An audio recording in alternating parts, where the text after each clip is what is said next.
Hello, I'm Mark Dolan, and in this video I'm going to show you how to set up and use your WPV-CERT two-way radio.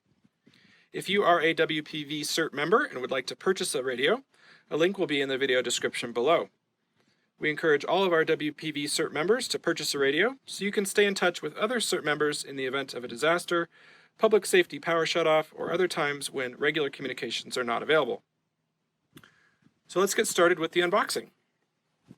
With your purchase, you'll receive the main radio box, as well as a AA battery pack.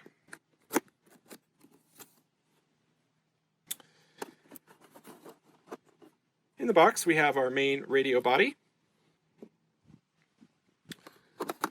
as well as a lithium battery pack.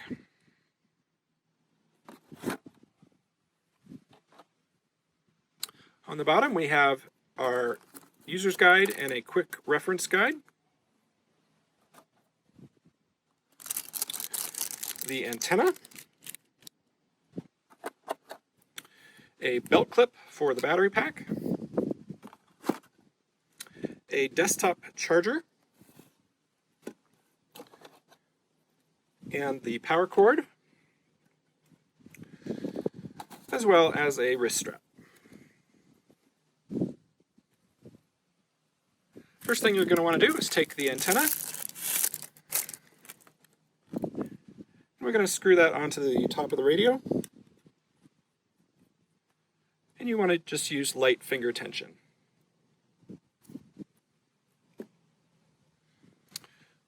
The next thing we can do is attach the belt clip to the lithium battery pack, and to do this, the best way is to squeeze the belt clip so that this piece is horizontal, and then you can slide it into the slot until you hear a click. Now the belt clip is attached. To set up the desktop charger, we're just going to plug in the power cord into the back, and then you can plug that into a regular wall outlet.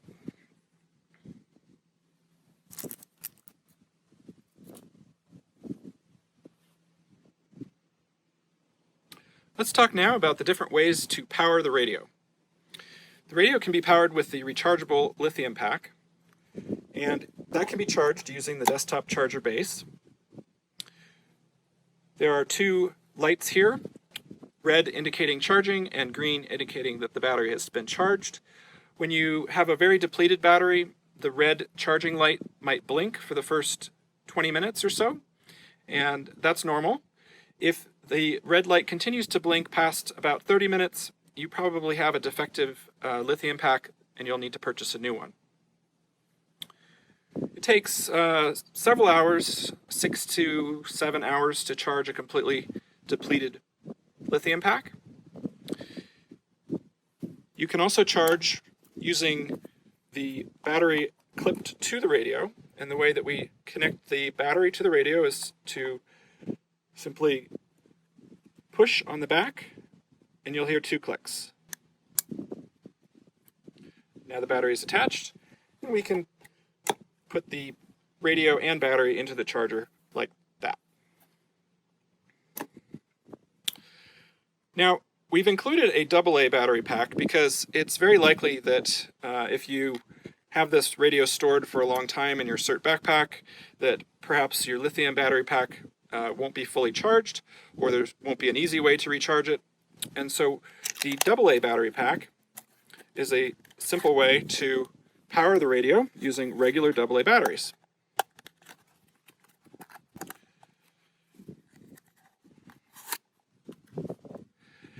And to open the AA pack, you just use 2 fingers up at the top and give it a little tug,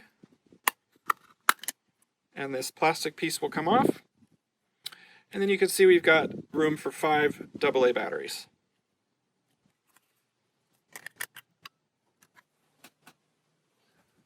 Now I already have one that I've loaded the batteries in, so you can see what that looks like. And we highly recommend using the Energizer Ultimate Lithium batteries. These are lithium batteries that are not rechargeable. They're just single-use batteries, but they have a very long shelf life, and greater power than regular AA batteries, so this is a really good choice. We'll put a link in the video description as well on where to purchase these.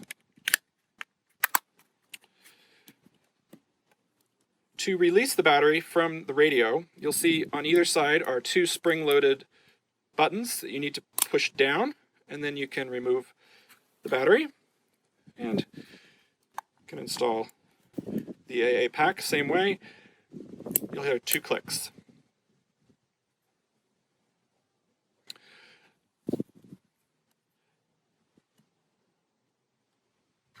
And just like with the lithium pack, you can also install the belt clip onto your AA pack in the same way, like that. Now it's very important when you store the radio that you disconnect the battery.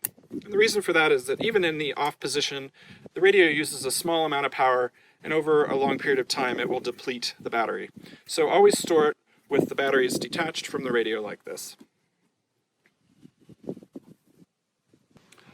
Alright, now that we have the radio unboxed and set up, let's talk about the basic functionality of the radio.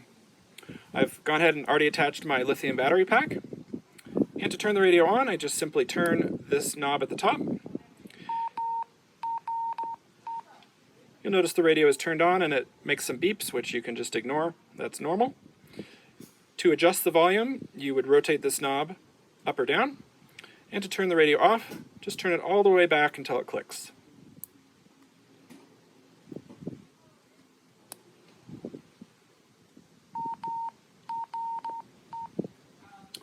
This knob at the top of the radio is called the channel selection knob. It lets us change the channel that's listed here on the display, and you'll see as I rotate the knob, it changes the channel up or down. We'll talk more about channels and what they are a little bit later. On the left-hand side of the radio, we have 3 buttons. We have our push to talk button. That's the button that you're going to push when you want to transmit. We have a FM radio button, which turns on the FM radio functionality. And we have a button for the flashlight, which is just this little white LED that lights up here at the top. You can turn that on and off with that button. Now, these additional buttons here on the front of the radio, we will talk about in a little bit more detail later in the video, but for now, you don't need to know about them because the 3 most important buttons on the radio are the on-off and volume, the channel selection, and the push-to-talk buttons.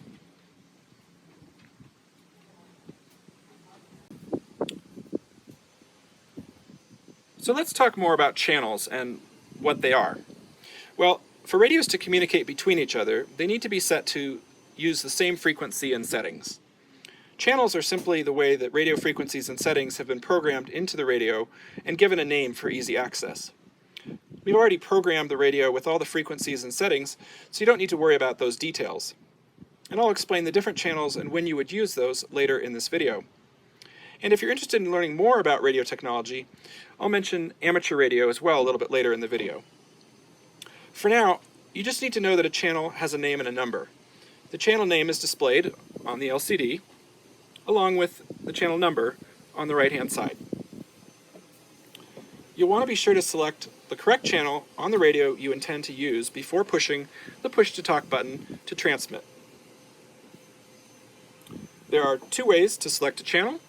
The first way is, as we mentioned before, using the channel selection knob at the top. There's another way, and that's to directly enter the channel number. This radio has 199 possible memory locations for channels, and so we use a 3-digit number when we type in a channel number. So for example, right now I'm on channel SK1, which is channel number 5. If I wanted to change to, let's say, channel 1, I would type in 001. And you see now I'm on the channel 1, which is called the WD1 channel. Now that you have your radio set up and ready to use, let's talk a little bit more about how radios operate. When radios talk between each other without the use of a repeater, we call this simplex. And radios are line of sight, meaning that obstructions such as hills, mountains, and buildings, trees, and other things can block the radio signal.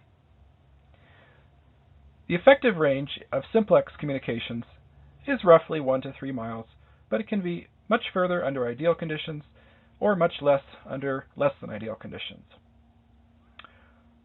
We can improve the range of radios by using something called a repeater. A repeater is usually located at a high location, like at the top of a mountain, and as we can see in the diagram, these two radios can't communicate because there's a big mountain in between them.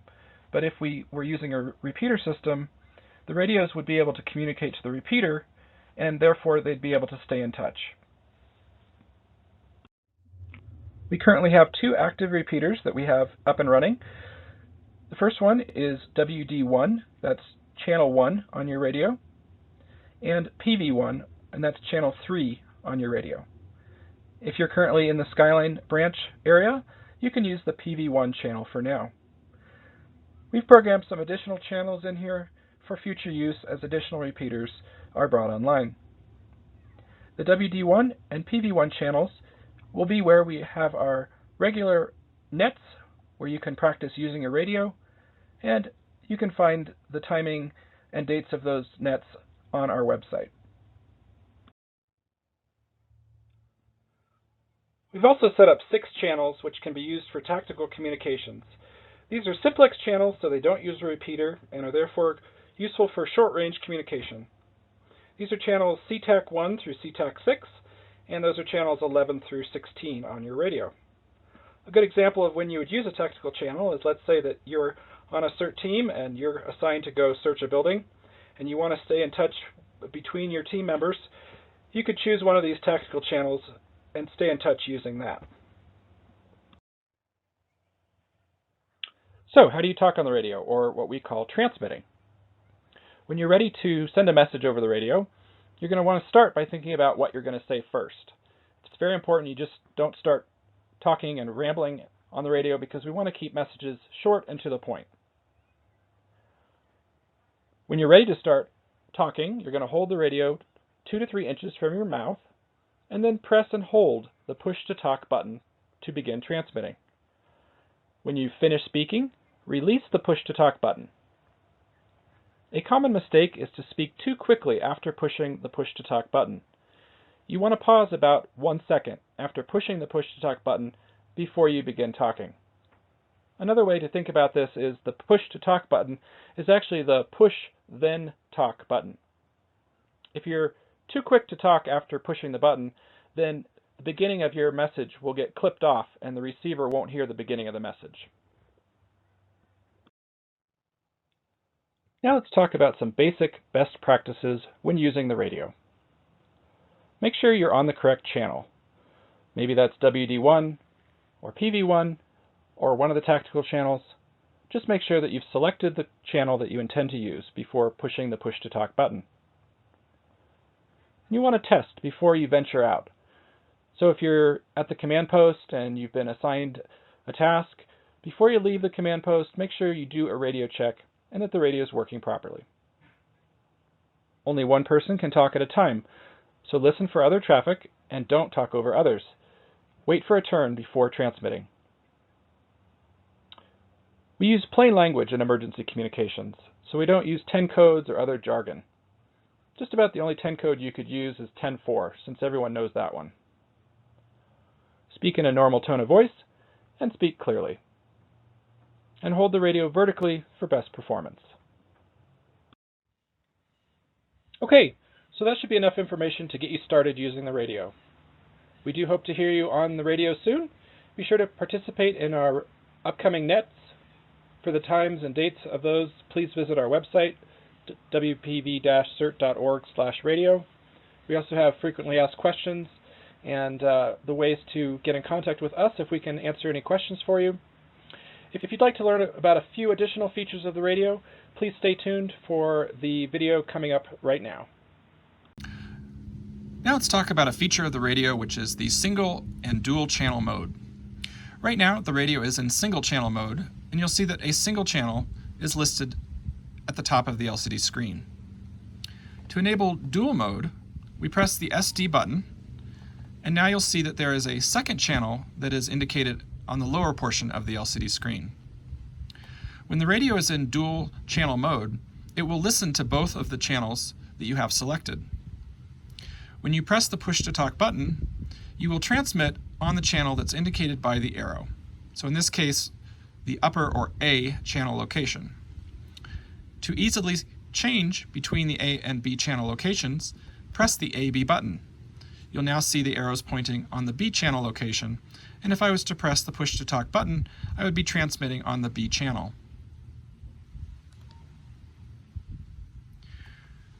To disable this, just press SD again, and you will go back to single channel mode. You can actually still press the A-B button in single channel mode, and you will now select the B channel location. Again, if you were to transmit, you would be transmitting on this frequency. So you can easily select two different frequencies using the A-B button. You would use this option when you don't necessarily want to listen to two channels at once, but you do want to quickly be able to select a channel to listen and transmit on. Now, why would you ever use this? Well, one possible example is, let's say that you're working in a CERT team and your team members have radios and you wish to stay in touch with your team members on a tactical channel. You could enable the single and dual mode, select a tactical channel, such as CTAC1, and on your A channel location, you would maintain the channel that you're communicating with the command post.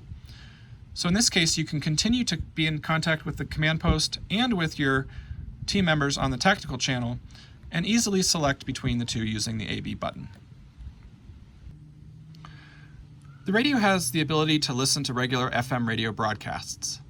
To activate this function, press the middle button on the left-hand side of the radio, and you'll see the FM frequency display appear.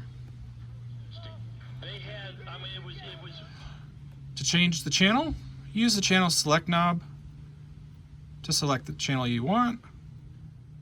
And if you want to save an FM frequency into a memory location, the radio has a total of 18 memory locations for FM channels in two banks, Bank 1 and Bank 2. The radio calls these Team 1 and Team 2.